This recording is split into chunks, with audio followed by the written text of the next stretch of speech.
21 अगस्त को भारत बंद रहेगा, क्या है वजह, क्या खुलेगा और कौन सी सेवाएं रहेंगी ठप। 21 अगस्त यानी कल भारत बंद रहेगा। दरअसल SC/ST आरक्षण में क्रीमी लेयर को लेकर सुप्रीम कोर्ट के फैसले के खिलाफ देश भर के विभिन्न दलित संगठन 21 अगस्त को सड़कों पर उतरेंगे। इस बंद को कौन सी राजनीतिक पार्टियां समर्थन दे रही हैं, तो क्या क्या खुलेगा और क्या बंद रहेगा, जानने के लिए वीडियो पर बने रहे हैं। अनुसूचित जाति व जनजाति आरक्षण में क्रीमी लेयर पर सुप्रीम कोर्ट के फैसले के खिलाफ देश भर के विभिन्न संगठनों ने 21 अगस्त को भारत बंद का आह्वान किया है। बसपा समेत कई पार्टियां इस बंद का समर्थन कर रही हैं। ऐसे में सवाल ये है कि भारत बंद क्यों बुलाया गया है। सुप्रीम कोर्ट का वो कौन सा फैसला है जिसका दलित संगठन विरोध कर हैं। दलित संगठनों की क्या मांगे हैं। संघ लोक सेवा आयोग UPSC में लेटरल एंट्री क्यों सवालों के घेरे में है। भारत बंद के दौरान क्या क्या खुलेगा और क्या बंद रहेगा, क्या है सुप्रीम कोर्ट का फैसला। सुप्रीम कोर्ट ने SC/ST आरक्षण में क्रीमी लेयर को लेकर फैसला सुनाते हुए कहा था, सभी SC और ST जातियां और जनजातियां एक समान वर्ग नहीं हैं। कुछ जातियां अधिक पिछड़ी हो सकती हैं। उदाहरण के लिए सीवर की सफाई और बुनकर का काम करने वाले, ये दोनों जातियां SC में आती हैं, लेकिन इस जाति के लोग बाकियों से अधिक पिछड़े रहते हैं। इन लोगों के उत्थान के लिए राज्य सरकारें SC/ST आरक्षण का वर्गीकरण सब क्लासिफिकेशन कर अलग से कोटा निर्धारित कर सकती है। ऐसा करना संविधान के आर्टिकल 341 के खिलाफ नहीं है। सुप्रीम कोर्ट ने कोटे में कोटा निर्धारित करने के फैसले के साथ ही राज्यों को जरूरी हिदायत भी दी। कहा कि राज्य सरकारें मनमर्जी से यह फैसला नहीं कर सकती, इसमें भी 2 शर्त लागू होंगी। दलित संगठनों ने 21 अगस्त को भारत बंद का आह्वान किया है। ये सुबह से ही गूगल पर ट्रेंड कर रहा है। क्या हैं 2 शर्त। SC के भीतर किसी एक जाति को 100% कोटा नहीं दे सकती। SC में शामिल किसी जाति का कोटा तय करने से पहले उसकी हिस्सेदारी का पुख्ता डेटा होना चाहिए। बता दें कि सुप्रीम कोर्ट ने यह फैसला उन याचिकाओं पर सुनवाई करते हुए सुनाया था जिनमें कहा गया था कि SC और ST के आरक्षण का फायदा उनमें शामिल कुछ ही जातियों को मिला है। इससे कई जातियां पीछे रह गई हैं। उन्हें मुख्यधारा में लाने के लिए कोटे में कोटा होना चाहिए। इस दलील के आड़े 2004 का फैसला आ रहा था जिसमें कहा गया था कि अनुसूचित जातियों का वर्गीकरण कर सकते हैं। कौन कौन पार्टियां भारत बंद का समर्थन कर रहीं। देश भर के दलित संगठनों ने 21 अगस्त को भारत बंद का ऐलान किया है। इनको Bahujan Samajwadi party supremo, Bhim army chief Chandrashekhar Azad, Bharat Adivasi party Mohan Lal Raut का भी समर्थन मिल रहा है।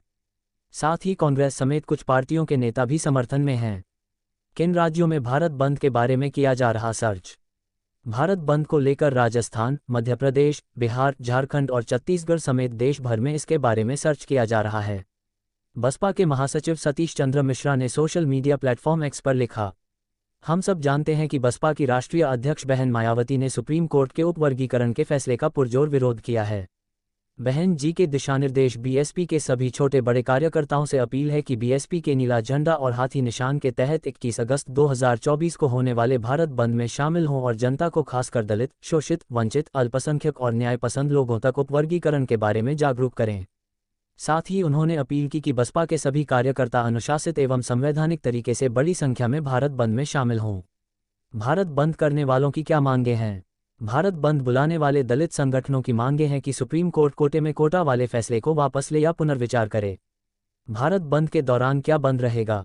भारत बंद को लेकर अभी तक किसी भी राज्य सरकार ने आधिकारिक तौर पर दिशा निर्देश जारी नहीं किए हैं। पुलिस प्रशासन को अलर्ट पर रखा गया है। विरोध प्रदर्शन के दौरान जनता की सुरक्षा सुनिश्चित करने के लिए अधिकारी व्यापक कदम उठा रहे हैं। भारत बंद के दौरान सार्वजनिक परिवहन सेवाएं प्रभावित हो सकती हैं। कुछ जगहों पर निजी दफ्तर बंद किए जा सकते हैं। ये सेवाएं जारी रहेंगी। 21 अगस्त को भारत बंद के दौरान अस्पताल और एम्बुलेंस जैसी आपातकालीन सेवाएं चालू रहेंगी। बैंक दफ्तर और सरकारी कार्यालय बंद रखने संबंधी अभी तक कोई आदेश सरकार की तरफ से नहीं आया है, इसलिए बुधवार को बैंक और सरकारी दफ्तर भी खुलेंगे, ऐसा माना जा रहा है।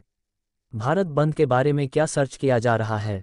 देश में भारत बंद को लेकर लोग अलग अलग कीवर्ड से सर्च कर रहे हैं, जैसे कल भारत क्यों बंद रहेगा, भारत बंद टुमारो, कल भारत बंद है या नहीं आदि। लेटरल एंट्री पर हंगामा क्यों मचा है। UPSC में लेटरल एंट्री यानी प्राइवेट सेक्टर के लोगों की सरकार के बड़े पदों पर सीधी भर्ती करना है। उद्देश्य है प्रशासन में एक्सपर्ट शामिल होते हैं और प्रतिस्पर्धा बनी रहती है। लेटरल एंट्री के तहत सरकार में संयुक्त सचिव, निदेशक या उप सचिव की भर्ती होती है। केंद्र सरकार ने 17 अगस्त को 45 अधिकारियों की भर्ती के लिए वैकेंसी निकाली थी। क्या लेटरल एंट्री में आरक्षण लागू नहीं होगा। इसको लेकर भाजपा आईटी सेल के प्रभारी अमित मालवीय का कहना है कि आयोग की ओर से निकाली गई लेटरल वैकेंसी में आरक्षण के वे नियम लागू होंगे जो यूपीएससी की किसी भी दूसरे परीक्षाओं में लागू होते हैं। वहीं भारत सरकार के department of personal and training ने एक आरटीआई के जवाब में बताया कि सरकारी नौकरियों में 13 रोस्टर पॉइंट के जरिए रिजर्वेशन लागू होता है। रोस्टर सिस्टम क्या है? इसमें सरकारी नौकरी में हर चौथा पद ओबीसी, हर 7वां पद एससी, हर 14वां पद एसटी और हर 10वां पद ईडब्ल्यूएस के लिए रिजर्व होना चाहिए। हालांकि 3 से कम पदों पर भर्ती के लिए रिजर्वेशन लागू नहीं होता है।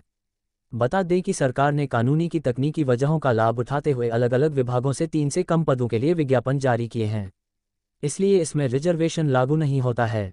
हालांकि आज सरकार ने लेटरल एंट्री भर्ती रद्द कर दी है।